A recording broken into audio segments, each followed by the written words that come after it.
খা পড়ছে পেট পড়ছে খা শুন মা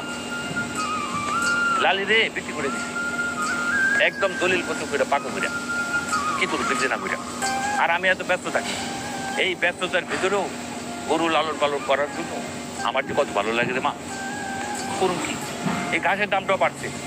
ঘাস না খাওয়াইতে খাওয়াইতে দেখ শরীরটা কি হয়েছে আব্বা আমি তোমার সাথে গ্রামে থাকা যাই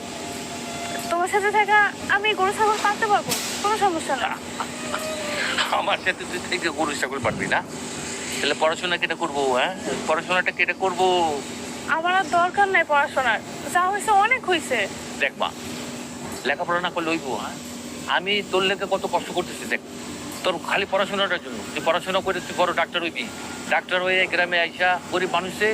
বিনা টাকায় চিকিৎসা দিবি হ্যাঁ আর এটা তো অনেক সুখের কাজ অনেক আনন্দের কাজ রে মা আব্বা একটা কথা বলবো কি কথা কম আমি না এই গ্রামে থেকেই পড়াশোনা করি শহরে যেতে আমার একটুও ভালো লাগে না ওই জায়গায় থাকতেই ভালো লাগে না কি বলি তুই শহরে যাবি না মানে থাপ্পড়ের তোর দাঁত ফলাই দেবো চাচা কিন্তু বেশি কথা কইতেছে তোর গ্রামে আর এটা আসলে উচিত হয় নাই শোনো আরিফ ভাইয়া গ্রামের মানুষরা গ্রামেই ভালোবাসে গ্রামে দাদার আপন এখন আমার আব্বা দলিল পত্র লেখে আবার গরুও পালে তুমি আমার শহরে নিয়ে যেতে চাও দেখি পারে কিনা বাপ রে এত কথা শিখে ফেলাইছিস তুই বড় হয়েছে তো বাড়ির পাশে দাদার জমিদার বাড়ি আর আমার আব্বা এমন কি অপরাধ করছে যে তারা এমন ভাঙা একটা বাড়িতে ফেলা রাখতে হবে তাই শোন না, তুই ওর কাছে এগুলো কি করছিস না আরে আমি তো অনেক শান্তিতে আছি অনেক আরামে আছি আমি না যাচ্ছ আমি জানি আপনি শান্তিতে নাই আপনার ওই ভাঙা ঘরে ভাঙা চকিতে